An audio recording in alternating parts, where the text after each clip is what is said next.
Guys, welcome to my channel. तो पिछली video में हमने अलजेब्रा 1 स्टार्ट किया है, जो कि एमएससी मैथ्स 1 का एक सब्जेक्ट है। तो उसमें सेक्शन ए में जो सबसे पहला टॉपिक मेंशन था वो था रिव्यू ऑफ ग्रुप्स। तो ग्रुप्स के बारे में हमने स्टडी स्टार्ट की है। हालांकि पढ़ने के लिए तो बहुत कुछ है उसमें, हम लोग जो पढ़ सकते हैं, पर हम सिर्फ वही टॉपिक्स पिक करेंगे जो कि आगे सिलेबस में ज़रूरी है और एग्ज़ाम पॉइंट ऑफ व्यू से इम्पोर्टेंट है। हम वैसे तो ग्रुप थ्योरी में पूरी की पूरी बुक है बीएससी में, पर उसमें से बहुत कुछ ही कम चीज़ें हैं जो कि पढ़ने वाली हैं, क्योंकि वही आगे बाकी के सिलेबस में काम आएंगी। तो ग्रुप्स हमने स्टार्ट किया था पिछले वीडियो में, उसी की कंटिन्यूशन में अब आगे है। प्रॉपर्टीज़ ऑफ ग्रुप के बारे में बात करेंगे। तो सबसे पहली प्रॉपर्टी है यूनिकनेस ऑफ आइडेंटिटी। ठीक है, तो अब यूनिकनेस ऑफ आइडेंटिटी क्या बोलती है? The identity element in a group is unique. मतलब एक ग्रुप है मेरे पास कोई भी, और उस ग्रुप में सिर्फ एक ही आइडेंटिटी एलिमेंट एग्जिस्ट करेगा। किसी भी ग्रुप का एक से ज़्यादा आइडेंटिटी एलिमेंट एग्जिस्ट नहीं कर सकता। अब पिछले वीडियो में पढ़ा था कि मल्टीप्लिकेशन के लिए आइडेंटिटी एलिमेंट 1 होता है और एडिशन के लिए 0 होता है। ठीक है, तो अब इसका प्रूफ करते हैं। सपोज मेरे पास जी है, उसके ऊपर एक बाइनरी कॉम्पोजिशन या ऑपरेशन लगा है, कुछ भी। ठीक है, be a group having 2 identities E and E dash. G कोई ग्रुप है, उसकी 2 आइडेंटिटीज़ हम लोग सपोज करके चल रहे हैं, ई और ई डैश। देन इफ़ सबसे पहले पहली आइडेंटिटी ई के बारे में बात करेंगे। If e is identity of G, this implies e into E dash. अब ई डैश इन्होंने क्या लिया? Where e dash belongs to G be an element.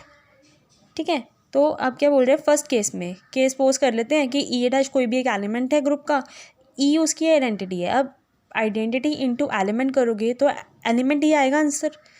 ठीक है, तो ई डैश आ गया। सेकंड में अब केस ले लेते हैं कि अब सपोज ई नहीं बल्कि ई डैश मेरी आइडेंटिटी है। तो अब ई डैश को अगर मैं ई के साथ मल्टीप्लाई करूँगी, यानी आइडेंटिटी को ग्रुप के किसी भी एलिमेंट के साथ मल्टीप्लाई करूँगी, तो वापस से वही एलिमेंट मेरा आंसर आएगा। डन। अब ये क्या बोल रहे हैं? Therefore E into E dash is a unique element of G. अब ये देखो, ये दोनों साइड्स आपस में इक्वल आ रही हैं, यानी कि ये दोनों आपस में इक्वल हो जाएंगे। Hence from 1 and 2 it is prove that e dash is equals to e, therefore the identity element of a group is unique. Done. मतलब जो मैंने यहाँ पे लेके चला था कि ई और ई डैश 2 आइडेंटिटी एलिमेंट्स हैं, वो दोनों ही आपस में इक्वल आ गए हैं। तो फर्स्ट केस प्रूव हो गया। सेकंड है यूनिकनेस ऑफ इन्वर्स। जैसे आइडेंटिटी एक होती है, वैसे ही इन्वर्स भी एक ही होगा। अब इन्वर्स का काम क्या था? पिछली वीडियो में मैंने ये भी एक्सप्लेन किया था कि जैसे सपोज मेरे 5 है, मैं 5 के साथ कौन सी ऐसी चीज़ मल्टीप्लाई करूं कि वापस से मेरा आंसर है वो आइडेंटिटी आए। और मल्टीप्लिकेशन के लिए आइडेंटिटी क्या होती है? 1। यानी 5 के साथ अगर मैं 1/5 को मल्टीप्लाई कर दूँ, 5 कैंसिल करके आंसर 1 आ जाएगा। इट मीन्स मुझे 1/5 मेरा इन्वर्स मिल गया। तो अब नेक्स्ट चलते हैं। The inverse of an element in a group is unique. Done. Let A B यानी element of a group G. Group G है कोई, उसमें ए है वो मेरा एलिमेंट है, which has 2 inverses B and C in a group. A element है group G का, ए के 2 इन्वर्स हम लोग सपोज करके चल रहे हैं, बी एंड सी। डन। यानी ए इन्वर्स बी है, जिसको आप लिख सकते हो आइडेंटिटी की फॉर्म में। मैंने अभी बताया कि हमें इन्वर्स के साथ अपना एलिमेंट है वो मल्टीप्लाई करना होता है, ताकि मेरा जो आंसर है वो आइडेंटिटी आ जाए। अब एलिमेंट था ए, इन्वर्स था बी, दोनों को मल्टीप्लाई करके क्या आएगा? आइडेंटिटी। इसको आप ऐसे भी लिख सकते हो। सिमिलरली सी भी मेरा एक इन्वर्स मैंने लिए, यानी ए इन्वर्स इज इक्वल्स टू सी भी आएगा, उसको भी इस फॉर्म में लिख लोगे। नाउ यहाँ से उठा लो पहले, बी ए इक्वल्स टू ई। ठीक है, अब दोनों साइड्स पे सी को मल्टीप्लाई करो। अब क्या करो? Closure property. क्लोजर प्रॉपर्टी क्या बोलती है? B a equals to a b. ठीक है, एंड एसोसिएटिव, दोनों प्रॉपर्टीज़ यहाँ पे अप्लाई करते हैं। एसोसिएटिव क्या बोलती है? एसोसिएटिव क्या बोलती है? A b c is equals to a b c. ये सारा मैंने पिछली वीडियो में एक्सप्लेन किया है, तो आप लोग प्लीज़ उस वीडियो को ज़रूर देखो, उससे जो बेसिक चीज़ें हैं वो बिल्कुल क्लियर हो जाएंगी। ठीक है, तो अब मैंने पहले बी ए से ब्रैकेट हटाकर ए सी पे ले आई मैं। अब आइडेंटिटी के साथ एलिमेंट को मल्टीप्लाई करूँगी तो आंसर तो एलिमेंट ही आएगा, तो सी आ गया। अब ए इंटू सी किया, ठीक है, ए इंटू सी किसके बराबर है, ई के बराबर है, ई को यहाँ पे लिख दिया। अब फिर से एलिमेंट इंटू आइडेंटिटी क्या लग रहा है, बी बन जाएगा, यानी बी इक्वल्स टू सी आ गया, यानी कि दोनों के दोनों इन्वर्स क्या हो गया, आपस में बराबर। तो क्या आ गया, therefore the inverse of every element of group is unique. Done.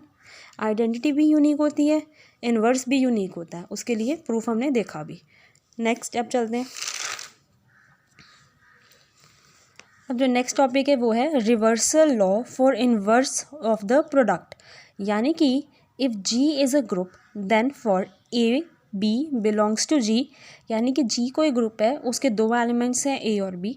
अगर मैं ए इन्वर्स का फिर से इन्वर्स करती हूँ तो वापस से वही एलिमेंट ए आ जाएगा मेरे पास आंसर में।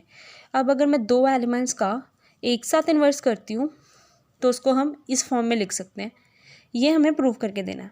तो सबसे पहले हम फर्स्ट पार्ट डिस्कस करेंगे। Since A inverse is the inverse of A, therefore हम उसको इस फॉर्म में लिख सकते हैं। मैंने अभी पहले बताया कि हमारा मेन मोटिव ही ये होता है कि एलिमेंट को उसके इन्वर्स के प्रोडक्ट में लिख के आइडेंटिटी आ जाए आंसर, तो हम ये चीज़ लिख लेंगे। दिस एम्प्लॉयज़, हम आगे पीछे कर सकते हैं ना, क्योंकि मल्टीप्लिकेशन की फॉर्म में तो प्रॉपर्टी क्या लग जाएगी, क्लोजर। क्लोजर क्यों, क्योंकि मुझे गिवन है कि जी मेरा ग्रुप है, और ग्रुप है अगर वो ऑलरेडी गिवन है तो उस पर सारी की सारी प्रॉपर्टीज़ होल्ड करेंगी, तो ये क्लोजर प्रॉपर्टी आ गई। This implies inverse of A inverse is equals to A, ठीक है। अब ए इन्वर्स है वो कहते हैं ए के बराबर है, दैट इज़ अगर मैं इसका फिर से इन्वर्स कर देती हूँ तो मेरे पास आंसर क्या आ जाएगा, ए ही आ जाएगा, ठीक है। अब नेक्स्ट क्या था कि मुझे मालूम है कि जितने भी मैं एलिमेंट्स या इन्वर्स ले रही हूँ वो सारे के सारे मेरे ग्रुप में लाई करेंगे, यानी A comma B comma A inverse comma यहाँ पे बी इन्वर्स आएगा, B inverse comma A B comma B inverse A inverse, all are elements of G, ठीक है। देयरफॉर अब क्लोजर प्रॉपर्टी अप्लाई हमें ना क्लोजर प्रॉपर्टी अप्लाई करनी है, तो उसका पहले हमने एक पार्ट लिया, ठीक है, यानी कि ए बी इंटू उनका इन्वर्स, ठीक है। बी को एक साथ करो, बी इन्वर्स क्या आ जाएगा, आइडेंटिटी बन जाएगा, आइडेंटिटी इंटू एलिमेंट, एलिमेंट आएगा, फिर एलिमेंट इंटू इन्वर्स, आइडेंटिटी आएगा, ठीक है। यानी कि ये जो चीज़ है वो आइडेंटिटी के बराबर आ गई। अब इसी का ऑपोजिट यानी क्लोजर प्रॉपर्टी की बात है तो इसका ऑपोजिट ले लो, ए इन्वर्स और ए को एक साथ करो, ठीक है, ए और इन्वर्स आइडेंटिटी बनेगा, identity into element, element answer आएगा, element into inverse will become E, यानी अब ये भी इसके बराबर हो गया। अब फ्रॉम 1 and 2 ये दोनों आपस में आइडेंटिटी के बराबर हो गए, यानी कि जो प्रूफ करना था वो चीज़ आ गई, ठीक है। इसकी एक जनरलाइजेशन भी है, जनरलाइज रिवर्सल लॉ क्या बोलता है। अभी यहाँ पे तो हमने केस डिस्कस किया सिर्फ दो के लिए, दो से ज़्यादा एलिमेंट्स हो जाएं तो बाय प्रिंसिपल ऑफ इंडक्शन आप इसको इस फॉर्म में लिख सकते हो, अगर दो से ज़्यादा एलिमेंट्स आते हैं तो, ठीक है, डन। अब नेक्स्ट है topic, if A B are elements of a group G then the equation A x equals to B and Y A equals to B have unique solution in G. कहते हैं अगर A B कोई दो elements है group जी के, तो दो equations है हमारे पास, इन दोनों इक्वेशंस का यूनिक सॉल्यूशन होगा, मतलब एक से ज़्यादा सॉल्यूशंस नहीं आएंगे, ठीक है। अब ये प्रूफ करके देना है, तो हम एक ही इक्वेशन की बात करेंगे, दूसरी उसी के सिमिलर प्रूव हो जाएगी, ठीक है। अब कहते हैं हमें मालूम है कि जो ए है वो एलिमेंट है जी का, तो आइडेंटिटी की प्रॉपर्टी क्या बोलती है, उसका इन्वर्स भी जी में लाई करेगा। अब कहते हैं अगर बी और ए दोनों जी में बिलोंग करते हैं तो ए का इन्वर्स और बी दोनों ए इन्वर्स बी भी जी में बिलोंग करेगा। नाउ क्लोजर प्रॉपर्टी अप्लाई की इन्होंने, क्या किया ऐसे, ए इन्वर्स बी लिया, ए इन्वर्स और ए को एक साथ करके आंसर क्या आ गया, E, identity into element becomes B, it means X, therefore X is equals to A inverse B. अगर हम ए इन्वर्स बी को एक्स के बराबर रखते हैं तो ये एक सोल्यूशन हो जाएगा किस इक्वेशन का, ए एक्स इक्वल्स टू बी का, ठीक है। तो अब हमें प्रूव करके देना है कि ये जो मेरा सोल्यूशन आया ये यूनिक होगा।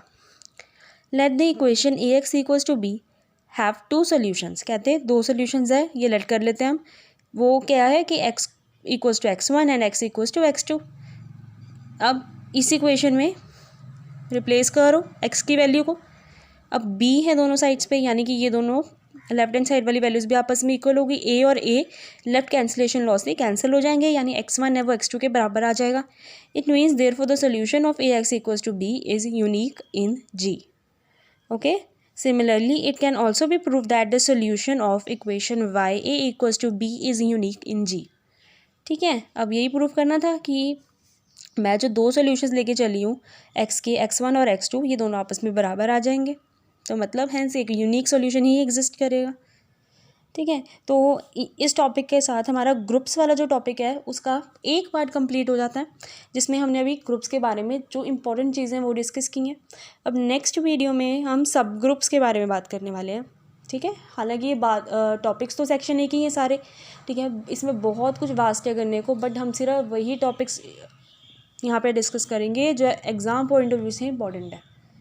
ठीक है, और आई नो मेरी ये वीडियो थोड़ा लेट आ रही है, बट अब से रेगुलर होगा काम सारा। Okay, thank you.